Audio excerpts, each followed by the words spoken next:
Hi, are you trying to navigate how to deal with the holidays with somebody coming, or maybe somebody's new in your family is new to being gluten-free or dairy-free, and you're really like stumped on how in the world you're going to make this happen and how they're going to have something to eat?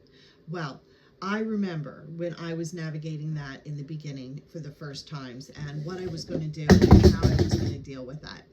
So I will fill you in on what I did and how I dealt with that. So first off, when they come in the door and you want to make sure that you have some type of hors d'oeuvre or something there, real simple and easy. Have some organic tortilla chips and some salsa, gluten-free, dairy-free right there. Okay. Next, you can put out some raw veggies, celery, carrots, peppers, whatever, cucumbers, of course, is great. Little pieces of broccoli or cauliflower even. Put out some hummus. You could put some nice garlic hummus or some classic. Really simple to pick up at the store or to make your own. Not hard as long as you have a food processor. Just throw it in there and real easy. Okay, so these options so far have been gluten-free, dairy-free. If you have a charcuterie board, if they're cool with the meats, they might eat the meats. They can't eat the cheese or the crackers, but put some of the meat to the side so that it's not contaminated, especially if they're celiac. You don't want it touching. You don't want it touching the crackers, okay, because that could trigger them. If they're just gluten intolerant and if it happens to be near it, they may be okay. You'd have to check with them. So next, let's get on to the beverages. Really simple. Have an alternative milk available for coffee or tea, either almond milk if they're not allergic to nuts of any kind. Almond milk. Oat milk is really a safe one. Most people are not allergic to oat milk. That's usually an easy hit. It's actually not as nutritious as regular milk or as almond milk, but right now we're just looking for something that they can enjoy having in their coffee or tea during a holiday. Okay, so now let's go on to dinner. And that's where people really get stumped. They're like, okay, that was easy peasy. Now, how do I cook? Let's start with the vegetables. Really easy. Let's get your broccoli, cauliflower, carrots. Let's throw them together on a sheet pan. And let's throw some coconut oil on there. And let's put on a nice herb blend that has maybe rosemary, thyme, oregano, basil, some type of Mediterranean type blend. You can find Italian blend in the store. It's already made, or you can just mix your own, throw it together, but some type of an herb blend like that across the top. Garlic powder, Himalayan salt, some onion strips in there, you know, just rough cut the onion and throw that in there with it. Adds a wonderful flavor.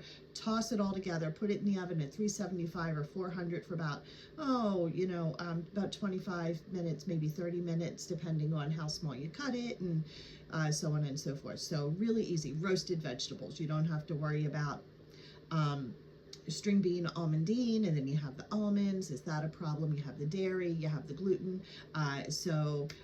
Just do the roasted vegetables, and that's really easy. If you want to have the other thing on the side, for those that want to or those that can, that's fine. But you have a vegetable option for your people who are gluten-free, dairy-free.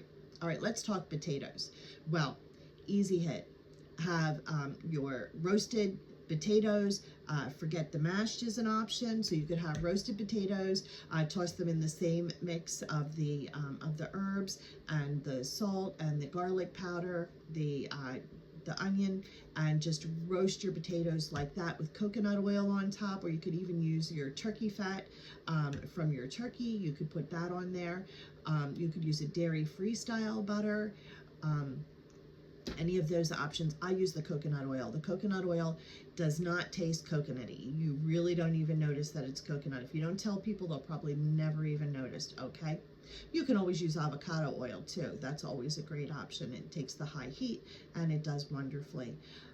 So that is the roasted potato option. But what if you really have your heart set on mashed potatoes? Because I know I do, and I'm gluten-free, dairy-free.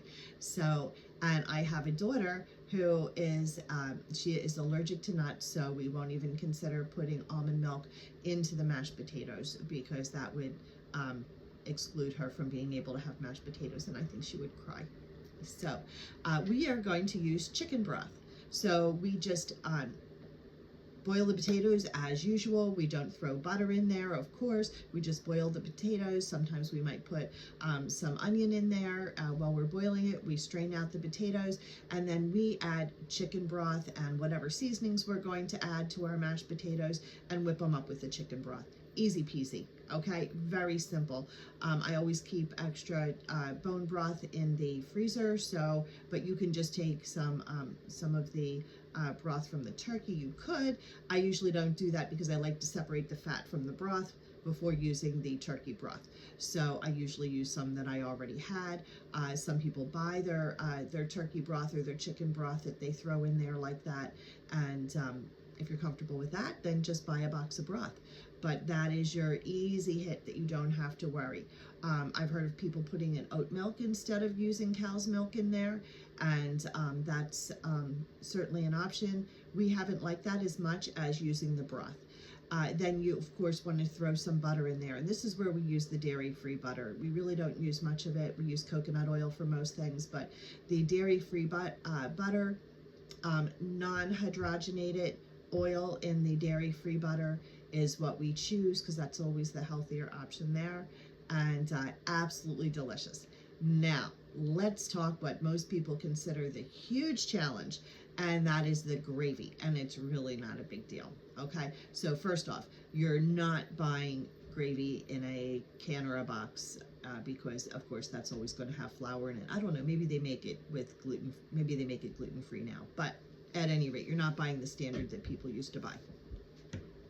So what I do is I basically take my turkey drippings and I put them in the pot, and now I am going to add your, I'm sorry, I'm drawing a blank, cornstarch and arrowroot powder, and that is what I thicken with. So I'm going to tell you a quick little recipe that you could use. So you could use, about a half to 1 cups of your drippings, and then about 3 cups of your broth that you have from prior, or if you choose to purchase it. Then about a 1/4 teaspoon to a 1/2 teaspoon, I use Himalayan salt, and then 3 tablespoons of cornstarch, 3 to 4 tablespoons of arrowroot powder. Now this is the first I'm mentioning something that really is a specialty item, is the arrowroot powder. The arrowroot powder and cornstarch mix makes a really nice mix. It's not a gummy slimy mix. It really comes out very, very similar to using your regular wheat flour that most people use, your standard flour. I heard of someone trying to use the 1-for-1 baking flour, and it's a 1-for-1 gluten-free. King Arthur has it, some other things have it too, that you can use in your baking. That is a gluten-free flour blend to use in place of regular flour that people use for baking. But they said the gravy does not turn out as well from that. I have never tried that. I really don't see any need to, because with the cornstarch, arrowroot, now I always make sure that the cornstarch is organic cornstarch, because most cornstarch in this country is genetically modified unless it is organic. So I use organic cornstarch and I use arrowroot powder. And then you want to slowly stir it. Don't walk away. Slowly stir that, because if you walk away, it will thicken up when you're not looking. And it's just, lo and behold, when you're not looking, that's when it's going to thicken up. And then it's going to be lumpy. And you don't want lumpy gravy, because that's a pain in the neck. Okay, so just stir it slowly. It doesn't take forever, maybe 5 minutes, 10 at max, depending on how big your pot of gravy is, okay? If it happens to thicken, when it thickens, you're done. Okay, you can pour it in the gravy boats and you're done. But if it happens to get lumpy, then you can try using a masher with that. You can try using a whisk. And if you're really, really stuck, you'll have to let it cool, put it in the blender, and put it back in the pot to heat it back up again if it's still, not quite hot enough. So, but just stir it. Get one of the teenagers to stir it. It doesn't take that long, and it's really easy. You don't even have to watch it as closely as you do a roux with the wheat, because that can go wrong really easy and get lumpy too. So this is really, really faster and easier in my estimation, and turns out absolutely wonderful. Never had anyone complain. Even the people who are used to, who are not GFDF, love it just as much as they used to love the other gravy that we used to make for years and years. Okay, so next we have stuffing. Now, what are we going to do about stuffing? Well, stuffing is not that hard. Okay, get your regular stuffing recipe, which is basically you're going to have your herbs and spices, you're going to have your celery, and you're going to use your dairy-free butter in this case, and you're going to use your stock, right? And you're going to use a little bit more stock than you normally would because you're going to be using gluten-free bread. So other than the butter, there is no other dairy, so you use the dairy-free butter, and the only thing that has wheat in this is, of course, the main part, which is your bread itself of the stuffing, and you just get gluten-free bread. No problem here. Don't worry about texture or anything else because of all the herbs, all the spices, and everything else that goes into stuffing. It's such a conglomeration that your people who are used to regular stuffing will probably never know the difference if you don't tell them, okay? So if that's easier to not mention it, just don't mention it. Put the stuffing on the table and just keep right on going. They'll probably notice when your family member who is gluten-free starts eating it, but super easy on that one. Now, if you are looking for desserts, I can share with you some desserts in another video, but I'll just make mention that you can simply make an apple crisp, and then across the top of that you would use an ground oats and almond flour, and of course brown sugar and cinnamon, and your dairy-free butter going across the top. And so this apple crisp doesn't have a pie crust underneath, so it's really easy. There's black bean brownies that you can easily whip up with black beans as your base instead of flour. And so there's lots and lots of options, and just thinking outside the box. You're not going to have a pie for this person. You're not going to have a cupcake for this person. We could talk about that though. There are gluten-free cupcakes, and you can use your 1-for-1 flour if you'd like to do that, and you can make that same 1-to-1 flour cupcake and have cupcakes that everybody eats, and they're all the same. So that is an option there too. So you have lots of options. So don't stress about having your family member who is gluten-free, dairy-free. Don't judge because you don't always know why they're gluten-free, dairy-free. When it came to me for being gluten-free, it was digestive problems that caused me to need to be gluten-free. When it came to being dairy-free, the first thing that I really noticed with having a dairy issue was a rash that just kept coming back and wouldn't go away. And I was just so downhearted about this rash. And I thought, my goodness, I watch my diet very closely. I don't eat preservatives. I don't eat artificial flavors and colors.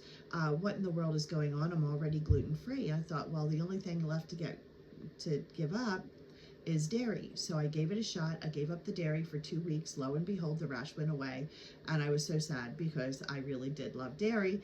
And so I was happy to find what my problem was so that I could solve that problem and move on. But I was really sad to see dairy go from my life. But there's so many other options. And it's not really that hard to maneuver once you get used to it. So I'll be sharing some more tips and tricks in this area. So feel free to watch another video. Check out the other health videos that I have also. So have a wonderful evening and a wonderful holiday if you don't turn back in by then.